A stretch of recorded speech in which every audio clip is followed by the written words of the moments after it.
friends, I've been waiting for this opportunity for a long time now, and somehow I managed to get this day, and it's happening in front of me. Today I have with me Goa's one of the top personalities in the legal profession, Sir SARESH LOTLIKAR. So hi sir, welcome to my chat. I've been waiting for a long time to meet up with you, and of course we are as a family. You have been a mentor for a long time. Somehow I got to get the appointment on a Sunday. You have come specially for me. I thank you very much for this. My pleasure. I'll start with my questions, barricades of questions to you. First thing I wanted to know, like when you got interested in your legal activities, how young you were at that particular time, and what was the family background, how it started for you? That's a long story. As a matter of fact, it has roots in a tragic accident that I suffered from when I was of the age of 14. And that I had thought had practically derailed my entire future career. I won't tell you about the details of the accident, but that foreclosed certain possibilities for me. At that relevant time, the normal tendency was to go for medicals or engineering, and in case you did not make the grade there, you would go for post-graduation in science. And only those people who couldn't make a grade or did not expect to make a grade in all these would go for the legal profession. So legal profession was certainly not the First priority. first priority and first choice for those people who were considered to be good academically. Doctors, engineers, and the last option was somewhere on the professional level was the legal option. This was when I was in the 10th standard and I was doing well, first or second in the class. And as a matter of fact, ultimately I passed SSC and I was in the first 10 Wow. on merit list. You passed from which school was that? People's High School. School. People's High School. But when I was about to complete my course in People's High School, 11th standard, our principal was a palmist. So you would take the imprints of the and read your future. And he said to me that, well, your sunline is very strong, very good, and you will do well in any particular profession or any vocation that you will choose. So I said, now certain options are foreclosed as far as I am concerned. And then I decided that I will go for law. That's how it started. Early, I can say that this must be early 60s, mid 60s. Now, when this thing was, the thoughts coming in the mind, it should be around mid 60s. Practically, I opted for arts. Arts, initially. I did not go for science. And that is when I had decided that now I will go complete my graduation and then go. And it is 3 years course after graduation. So which era was this? I don't know, like 1972. 1972. That's the time when I'm born. I was not just born in fact. So 1972. What was the legal scene at when you passed out? Suppose when you passed out from the law college. There was only one. There was a law college in Goa. You had to study in Bombay. That is another thing. Yeah. In fact, we did not have a law college here. That law college came in 1974.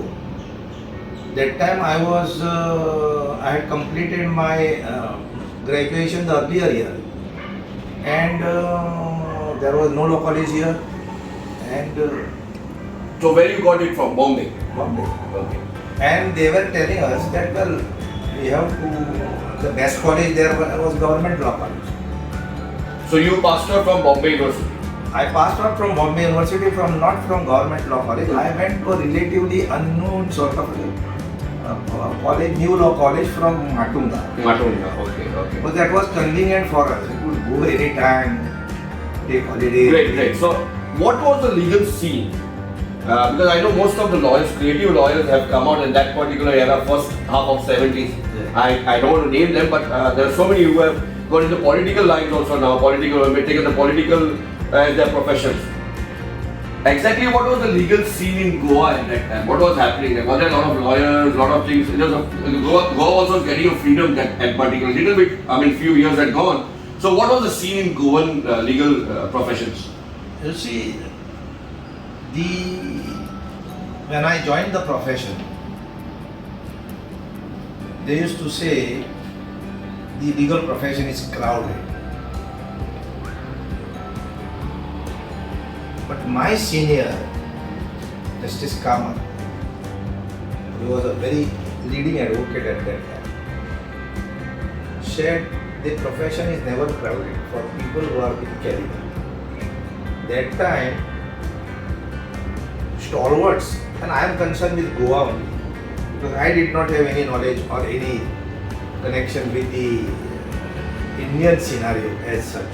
I was concerned with Goa. S.K. Kapurkar, Manohar Ujgaonkar, B.B. Lobo Sardesai. I have seen them fight, argue in the court. And I used to go because I had decided that I will join the legal profession. So even while I was doing my graduation, I would go and sit in the Judicial Commissioner's Court at that relevant time. And the arguments were very forceful, animated. And from then on I had found it interesting. And believe me, I also maintain today. After 46 years now I am in the profession. Wow. They say it is crowded, there is always room for people with caliber. We are in fact missing such people. There is in fact dearth of people with caliber even in the profession today. So no profession, according to me, can be crowded as such, so as to not provide for a room for persons who want to prove themselves. Like as I would say, from the pioneers of legal industry in Goa, you were one of the few of them who have taken it at different levels altogether. One of the few advocates who have learned the hard ways and taken the profession to a different levels altogether. Yeah, in fact, you see, that was an advantage that we enjoyed. I always keep on saying that my son is not able to do as well as I am. Why? And this is the situation as far as all the stalwarts are concerned. Correct. Their children are not able to match up to the caliber or to the level which their parents had reached. That is because we have not provided them. They did not have an opportunity of struggling. Now I proudly say that, well, I studied under a kerosene lamp. I sat on the street below the street light to study. I went to my office on a cycle. Then I used my brother's second-hand Lambretta. Lambretta scooter. That time it was a popular thing, and that was the only thing which was available otherwise in the school. Actually, my in-laws were selling Lambrettas, but I did not have one. I couldn't afford one. And that Lambretta would break down in the rains. It would just break down in the middle of the road. And I had difficult times, but I went by scooter, I went by cycle, I went by the public transport bus. It would take an hour for me to reach from Tonka to Tanjim. But we have come the hard way. Going to the what you are expressing, the hardships, the struggle, the way that the sweat, the blood that which you are boiled at that particular time, had to force you all to reach to some levels. Correct. It motivated you all, it gave you self-drive to move ahead. When you said about your sons or sons of the stalwarts, I could see what happens sometimes also is that the fathers set up a benchmark at so high level, they set up a line drawn so high level that even the sons can be at some very great levels which they are moving, but they are not able to reach that. So it is not like, it is unfair to them. Yes, exactly. We can't say, we can't criticize them because we have not afforded Exactly. to them. The opportunity of struggling, Take you have for- given them on a platter. Take for a live example of we talk about Amitabh Bachchan. Yeah. Amitabh Bachchan's son Abhishek Bachchan. Go to see Abhishek Bachchan is a much better actor than even could be Amitabh Bachchan. Yes. The way he is. But the scenario which he has created, he has made the Bollywood boss. How can he be boss ka boss? Yeah. So no matter what, how good he is, he still has to struggle his ways out. Very nice way the way you are expressing, and we are going to a part of your life, very initiative life. Let me ask you a very critical question, or I cannot understand. Where was the first case? Which was your, like we say when you play cricket, I scored 100 on that particular match and my life changed. Which was the part of your life? Which was the case that turned the life, your future of how to grow big? Any particular case as such, or any particular year as such? The difficulty is, people come and meet me nowadays. They tell me, Doctor, thank you, you did my case. I don't even recognize it. I don't remember the case. Many of these things have been forgotten by me. But as far as I am concerned, I was busy right from the beginning. I was with my senior, whom, in fact, I owe him a lot. Justice G.D. Kamath, Das Kamath used to be called. He later on became a judge of the Bombay High Court and retired as the Chief Justice. He taught us certain principles. I followed those very methodically, very religiously. And I realized that there was truth in what he said. He said, never concentrate on money.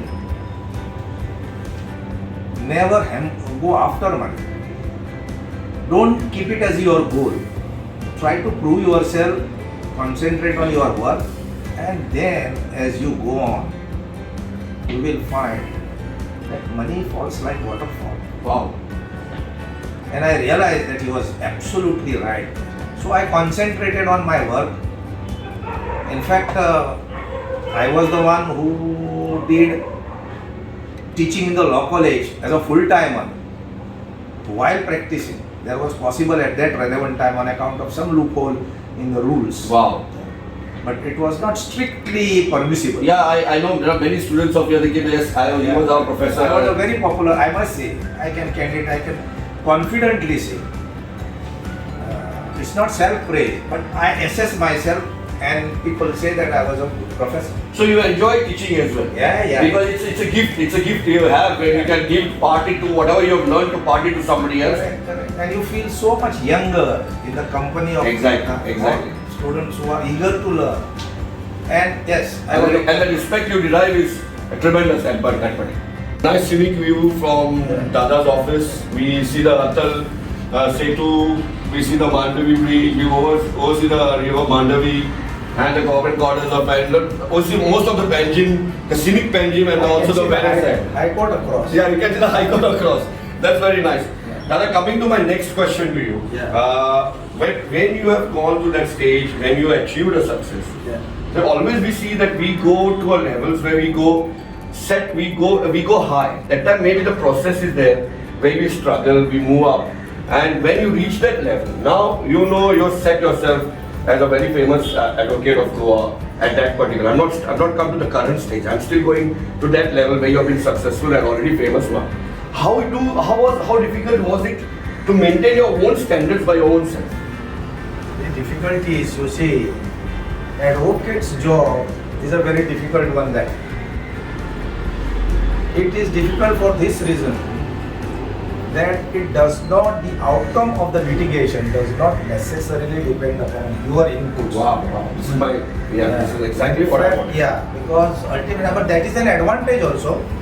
Advantage in this sense, that you put in the best effort, and because the judge does not understand, he is incompetent many a times. I would state it straight. Or maybe, you see, simply you are not lucky.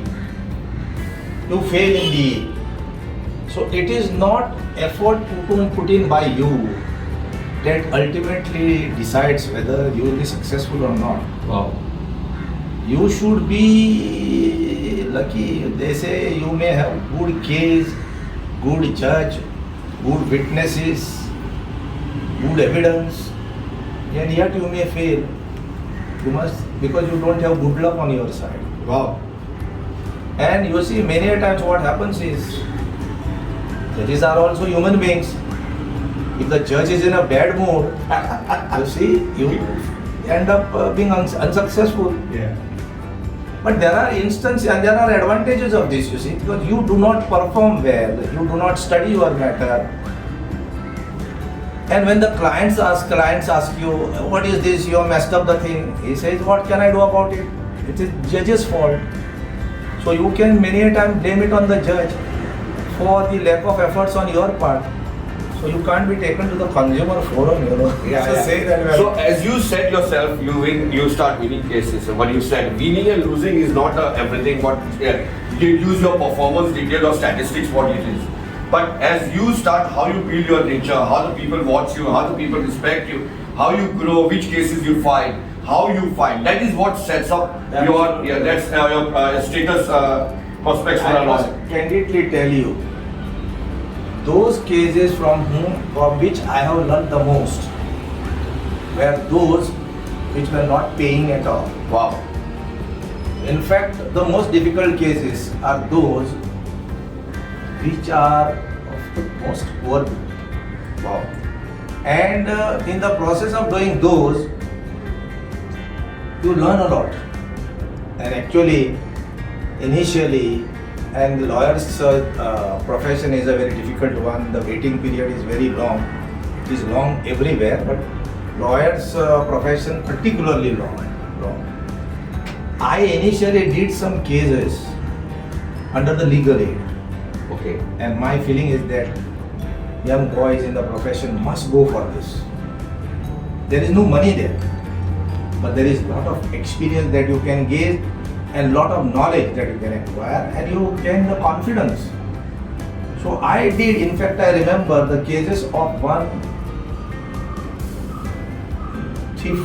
Okay. He had in fact been court-martialed, Okay. and thrown out of the army. Oh. He, while leaving the army, he robbed the uniform of a major. Oh.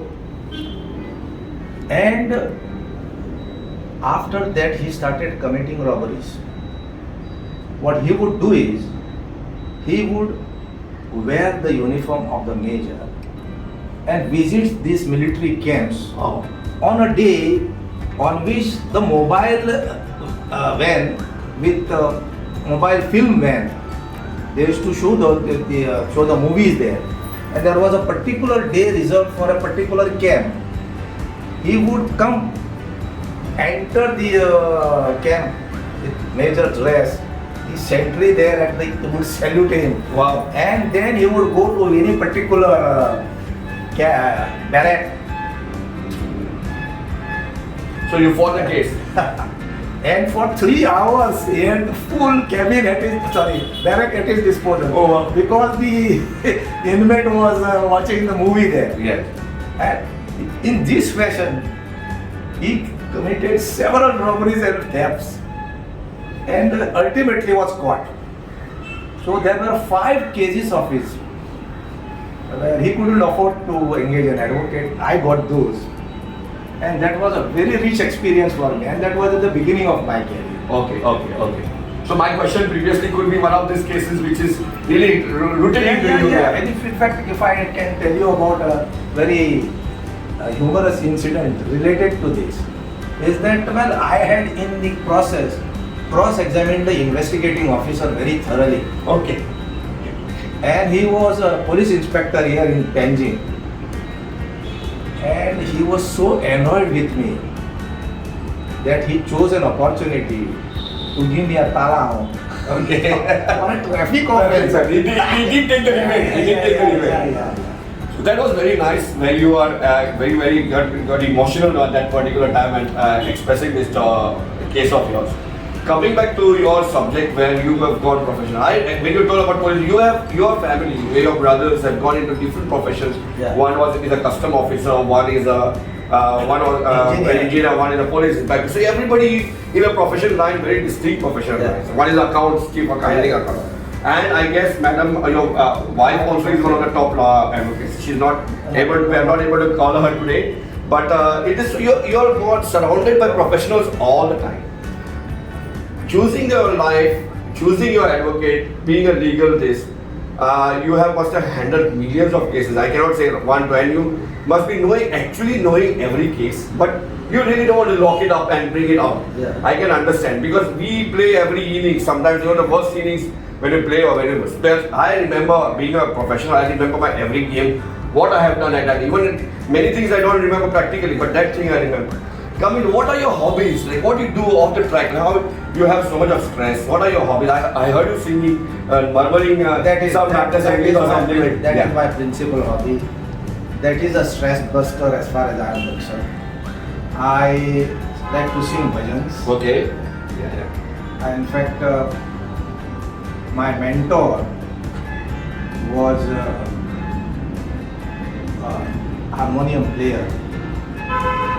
The confidence that I got to sing bhajans in the open, I was in fact okay, but did not have the confidence to go public. So he made you do that? Yeah, that is in fact In the temple, I guess. in the temple, in the Mahalakshmi temple in Panjim. Okay. So you did recite on a stage. Now I am very confident in wherever my singing goes. You see, ultimately, you see what I am telling you. Every Friday we go there, you see, and we sing in the night. In fact, there is hardly anybody present. We together about 3, 4, 5, 7, 8 people, participants, and the Mahalakshmi. There is nobody else to listen, but you see, it gives you such immense satisfaction. It distresses you. That distresses completely, and you see, it keeps your pressure under control. You become very And you're happy. focused the next day where again. Who was the mentor you were talking about, the harmonium who took you over these levels to get? She died young.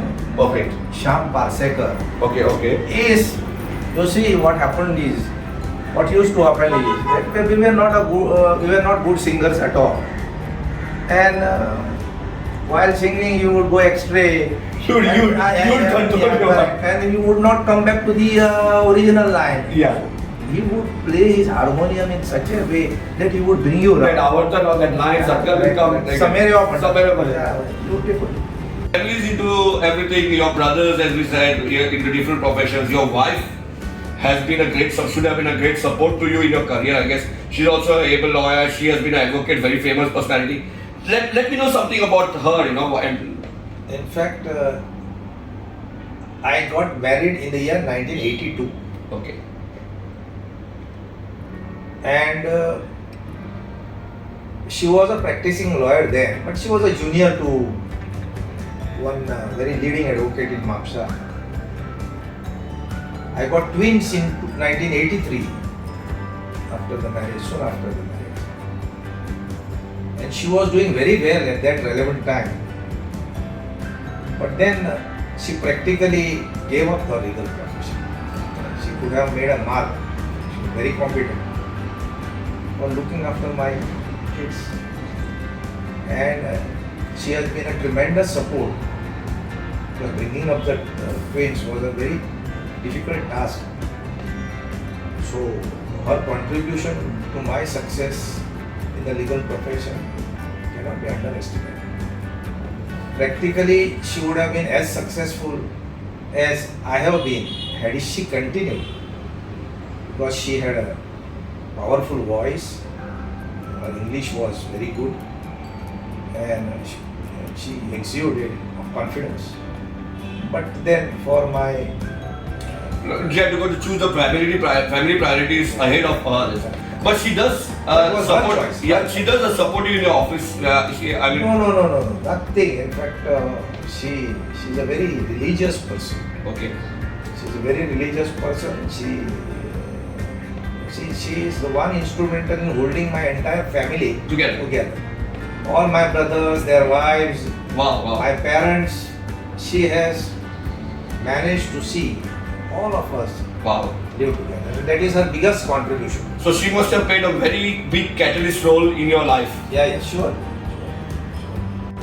I'm really enjoying my time with you. Your office is so gorgeous. I have not seen so professionalized office in Goa for a long time. Coming to the journey, I have gone to your hobby, your distressing levels. See, Saresh Dada, and you have set up yourself in such a high level efficiency as a lawyer, as an advocate.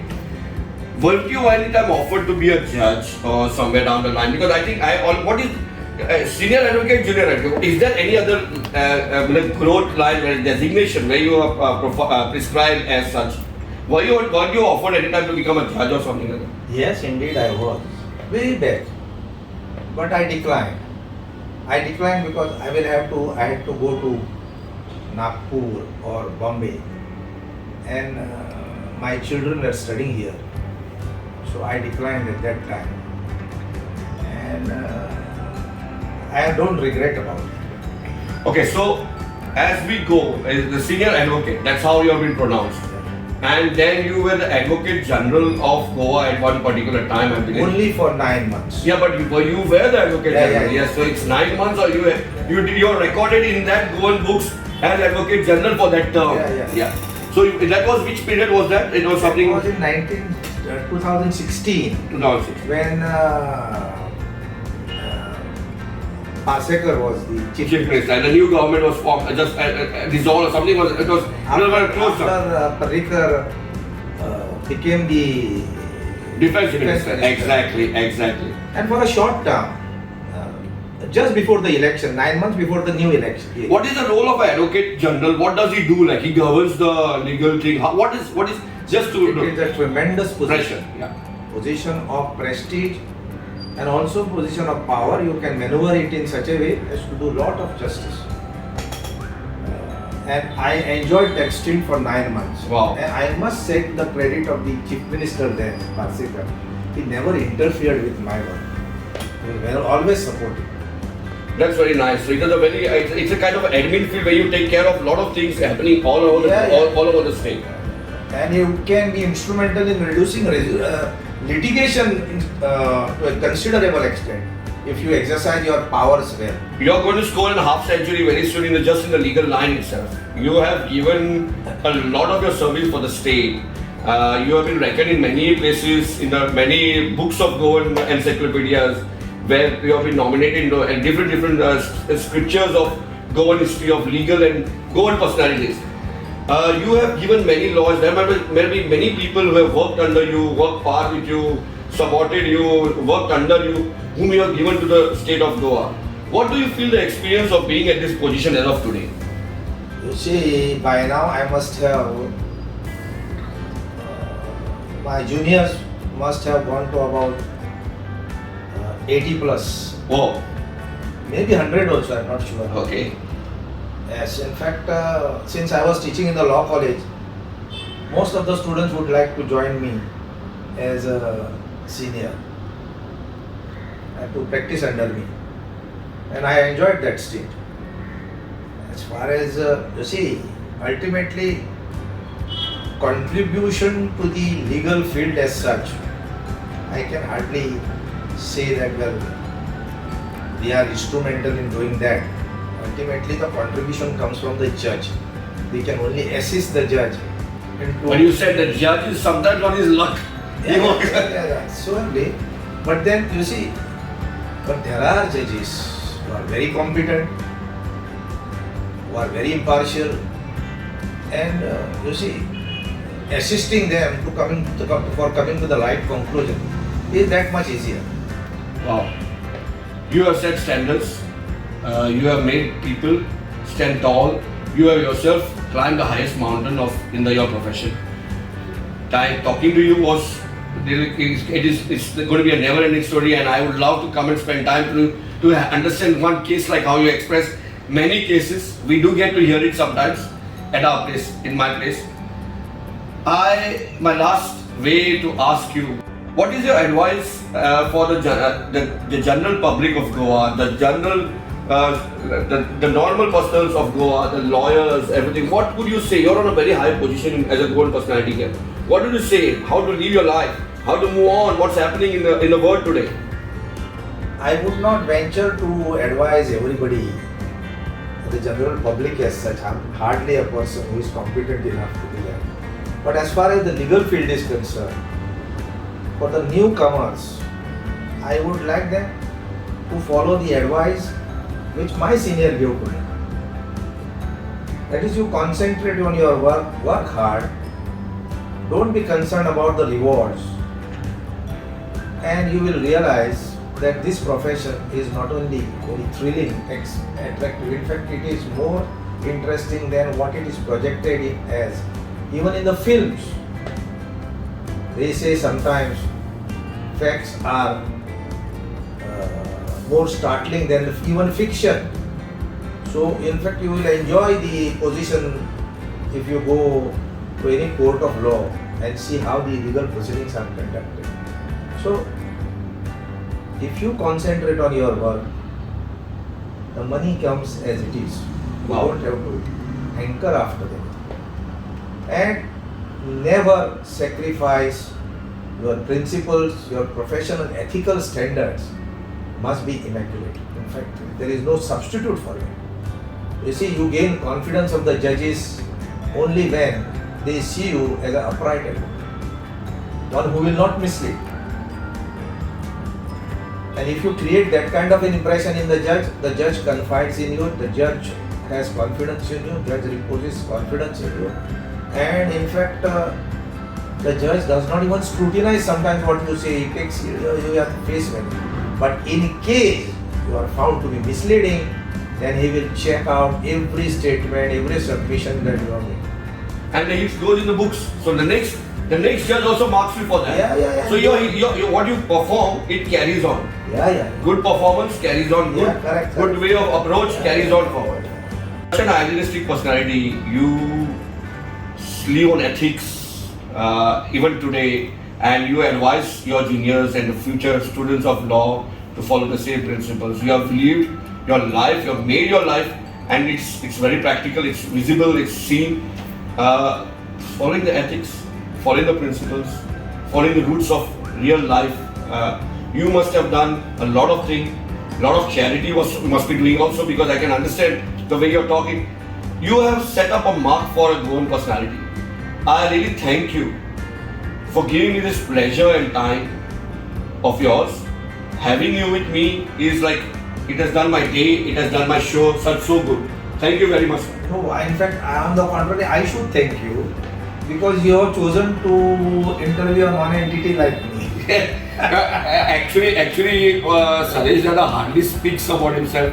I had to really work hard on him to make him understand that what I'm doing is just at easy level. He is a very modest person and must have been very seldomly he must have talked about himself.